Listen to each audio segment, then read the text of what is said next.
మరి అన్ని వర్గాల ప్రజలతోని అన్ని పార్టీలతో కూడా సత్సంబంధాలు పెంచుకుంటూ నమ్మిన సిద్ధాంతాన్ని కూడా వారు విడవకుండా పనిచేస్తున్న వ్యక్తి. కాబట్టి ఈ యొక్క పుస్తకం ఖచ్చితంగా ఈ తరం ఎవరైతే ఆశ్చర్యం కలుగుతూ ఉంటుంది ఒక్కొక్కసారి, ఎవరు ఎక్కడ ఉన్నారో ఏ పార్టీలో ఉన్నారో మరి ఇవాళ గుర్తించలేని పరిస్థితి.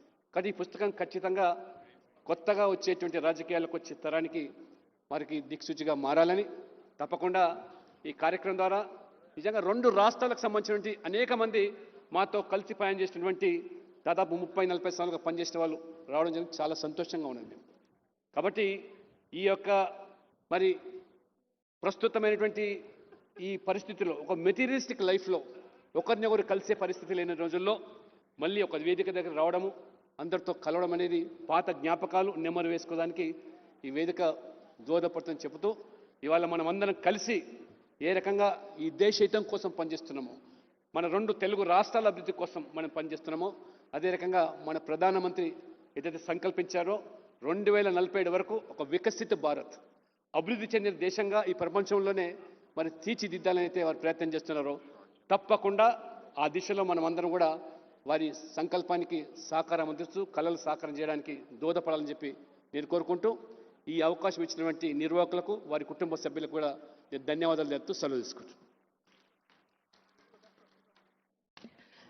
ధన్యవాదాలు లక్ష్మణ్ గారికి. ఇప్పుడు కేంద్ర భారీ పరిశ్రమల శాఖ సహాయ మంత్రివర్యులు శ్రీ భూపతిరాజు శ్రీనివాస వర్మ గారు ఈ సభను ఉద్దేశించి ఒక 5 నిమిషాల్లో క్లుప్తంగా మాట్లాడవలసిందిగా విజ్ఞప్తి.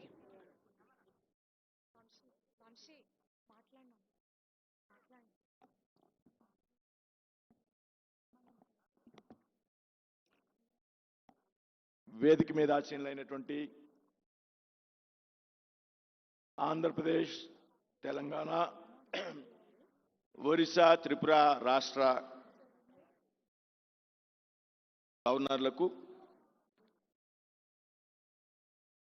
తెలంగాణ రాష్ట్ర ముఖ్యమంత్రి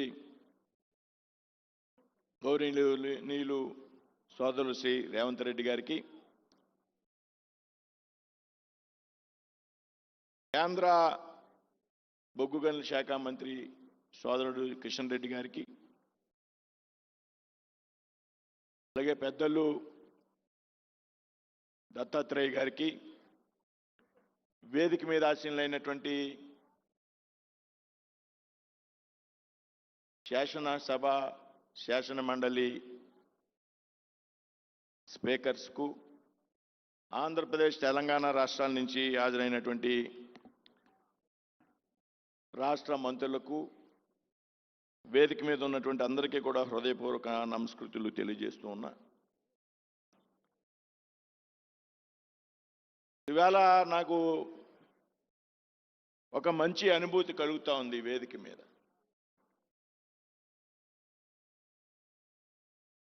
ఎందుకంటే దత్తాత్రేయ గారు ఏదైతే తన రాజకీయ ప్రస్థానం ఉందో అది రాష్ట్రీయ స్వయం సేవక సంఘంలో స్వయం సేవక్గా ప్రారంభించి ఆ తరువాతి కాలంలో పూర్తిగా భారతీయ జనతా పార్టీతో కలిసి ఆయన పనిచేసినటువంటి వ్యక్తి. నేను ఇందాక వేదిక మీద ప్రారంభంలో కూర్చున్నప్పుడు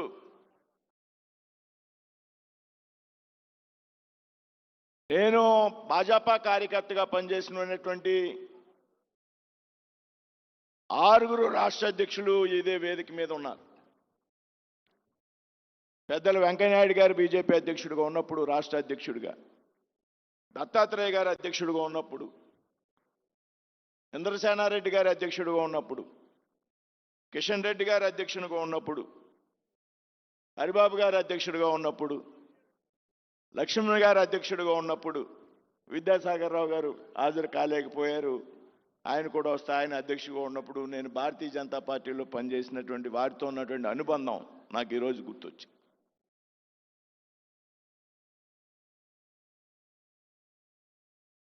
దత్తాత్రేయ గారి గురించి చాలా మంది వక్తలు మాట్లాడారు. చిన్నప్పుడే తండ్రి పోయినటువంటి పరిస్థితి. తల్లి చిన్న వ్యాపారం చేస్తూ పిల్లల పోషణ కోసం సంతానాన్ని పోషించినటువంటి విధానం. ఆ సందర్భంలో ఆయనకి రాష్ట్రీయ స్వయం సేవక్ సంఘ్తో ఏర్పడినటువంటి పరిచయం. ఆర్ఎస్ఎస్లో ఆయన నేర్చుకున్నటువంటి క్రమశిక్షణ సిద్ధాంతం ఆధారంగా ఆయన పనిచేసినటువంటి విధానమే ఇవాళ ఆయన ఇంతటి వ్యక్తిని చేసింది అనేటువంటి చెప్పడంలో ఎటువంటి అతిశయోక్తి కూడా లేదనేటువంటి విషయాన్ని సందర్భంగా ప్రస్తావిస్తున్నాం. ఇవాళ ఈ వేదిక మీద ఎంతమంది ఉన్నటువంటి రాజకీయ ప్రముఖులు పార్టీలతో నిమిత్తం లేకుండా వేదిక ముందు 2 రాష్ట్రాలకు సంబంధించినటువంటి అనేక రాజకీయ పార్టీ ప్రముఖులు, పారిశ్రామికవేత్తలు, పెద్దలు పాల్గొనడం ఆయన మీద ఉన్నటువంటి ఒక గౌరవానికి నిదర్శనగా కూడా మనంతా కూడా భావించాలి. కింద స్థాయిలో పార్టీ కార్యకర్తలతో ఏ విధంగా కలిసి పనిచేయాలనేటువంటి విషయానికి చక్కటి ఉదాహరణ దత్తాత్రేయ గారు అని చెప్పడంలో ఏమాత్రం కూడా అనుమానం లేదు. ఆయన స్ఫూర్తితోనే మేము ఇవాళ రాజకీయాల్లో కింద స్థాయిలో పనిచేసామనేటువంటి విషయాన్ని కూడా ఈ సందర్భంగా ప్రస్తావిస్తూ, పైకి సున్నితంగా ఉన్నప్పటికీ సిద్ధాంతం పట్ల చాలా కఠినంగా, పార్టీలో రాష్ట్ర అధ్యక్షుడిగా ఆయన ఉన్నప్పుడు ఆయన పార్టీని నడిపించినటువంటి తీరు ఏదైతే ఆంధ్రప్రదేశ్లో ఆ ప్రాంతంలో భారతీయ జనతా పార్టీని పరిచయం చేసినటువంటి వ్యక్తి దత్తాత్రేయ గారు అనడంలో కూడా ఏమాత్రం కూడా సందేహం లేదని సందర్భంగా చెప్తున్నాను. ఎందుచేతంటే ఉమ్మడి రాష్ట్రంలో భారతీయ జనతా పార్టీ తెలంగాణలో బలంగా ఉండే, తెలంగాణలో కొంత శాతం ఓటింగ్ ఉండేది భారతీయ జనతా పార్టీ. ఆంధ్రప్రదేశ్లో భారతీయ జనతా పార్టీ చాలా బలహీనంగా ఉన్నటువంటి సందర్భం. అటువంటి సందర్భంలో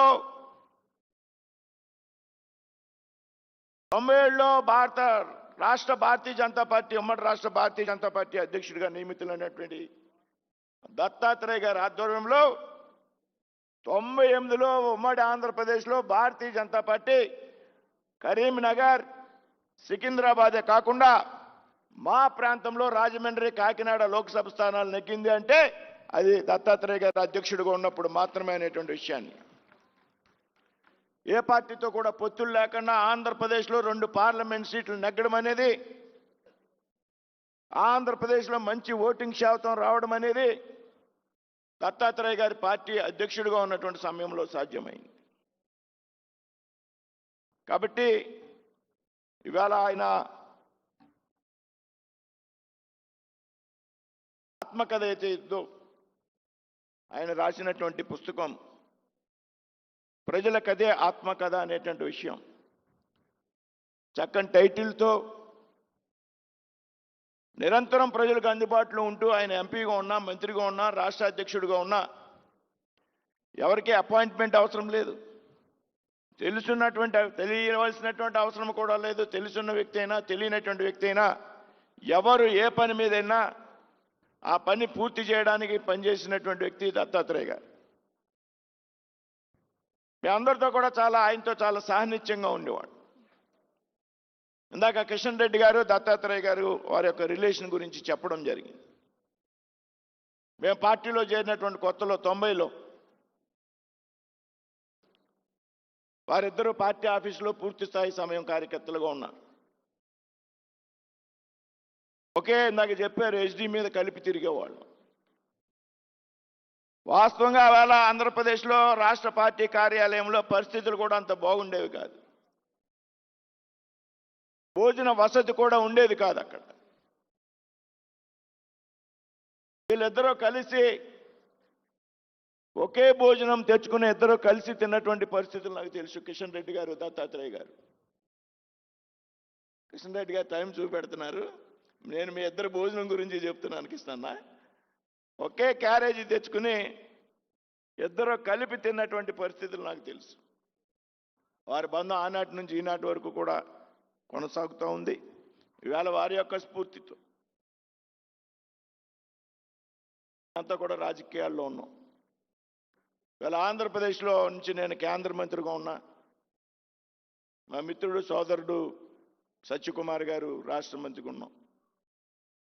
2023లో దత్తాత్రేయ గారు గవర్నర్గా ఉన్నటువంటి సమయంలో భీమవరం వచ్చి, అంటే ఎన్నికలకు ఒక ముందు సంవత్సరం మా ఇంటికి వచ్చారు. మా ఇంటికి వచ్చినటువంటి సందర్భంలో ఆయన మాట అన్నారు, నువ్వు చాలా సంవత్సరాలుగా కష్టపడి పనిచేస్తున్నావు, పార్టీ కోసం చాలా సిన్సియర్గా పనిచేస్తున్నావు, కానీ నీకు అవకాశాలు రాలేదు, ఆంధ్రప్రదేశ్లో ఉండపోయావు, నువ్వు నీకు అదృష్టం కలిసి రాలేదు, నీకు బ్రేక్ రాలేదని దత్తాత్రేయ గారు ఆ రోజు నా ఇంట్లో చెప్పినటువంటి మాటలు సంవత్సరం తిరగకుండా ఆయన యొక్క ఆశీస్సుల కారణంగా నేను కేంద్ర మంత్రిని అయ్యేటువంటి విషయాన్ని ఈ సందర్భంగా మీ అందరికీ చెప్తూ, మరి దత్తాత్రేయ గారికి ఆ వెంకటేశ్వర స్వామి ఆశీస్సులు ఎప్పుడు ఉండాలని వారి కుటుంబానికి కోరుకుంటూ సెలవు తీసుకున్నాను. జై హింద్, జై భారత్. ధన్యవాదాలు సార్. ఇప్పుడు దత్తాత్రేయ గారికి, వసంత గారులకి రాష్ట్ర ముఖ్యమంత్రి వర్యులు శ్రీ రేవంత్ రెడ్డి గారు సన్మానం చేసే ముందు దత్తాత్రేయ గారి గురువులు, భారతీయ జనతా పార్టీ ప్రతి కార్యకర్తకు కూడా తెలిసినటువంటి వారు, బీజేపీ మాజీ రాష్ట్ర అధ్యక్షులు, జనసంఘ్లో అలాగే బీజేపీలో కూడా తమ సేవలు విస్తృతంగా అందించినటువంటి వి రామారావు గారి సతీమణి అమ్మ వసంత కుమారి గారికి దత్తాత్రేయ గారు సన్మానం చేసి వారి రుణం తీర్చుకుంటున్నారు.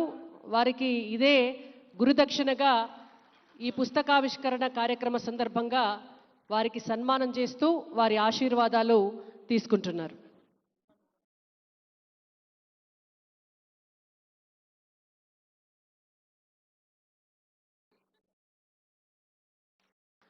వి రామారావు గారితో మరియు వారి సతీమణి అమ్మ వసంత కుమారి గారితో దత్తాత్రేయ గారికి, వారి కుటుంబానికి అత్యంత విలువైనటువంటి అమూల్యమైనటువంటి అనుబంధం, సంబంధ బాంధవ్యాలున్నాయి. భారతీయ జనతా పార్టీలో ఉన్నటువంటి చాలామంది నాయకులకు, కార్యకర్తలకు కూడా వి రామారావు గారు గురువు లాంటి వారు. వారి మార్గనిర్దేశంలో ఇవాళ భారతీయ జనతా పార్టీ ఇంత విజయవంతంగా ముందుకు వెళ్తోంది అంటే వారి సతీమణిగా వసంత కుమారి గారు కూడా అనేక రకాలుగా వెన్నుదన్నుగా ఉండి ప్రోత్సహించిన నేపథ్యంలో గురువు గారి సతీమణి అమ్మగారికి వారు సన్మానించి వారి ఆశీర్వాదం తీసుకోవడం జరిగింది. ఇప్పుడు గవర్నర్ గారు మరియు వారి జీవిత భాగస్వామి మేడం, ఈ అమ్మ పేరు కూడా వసంత గారే. జీవితంలో కొన్ని అనుకోకుండా అలా జరుగుతూ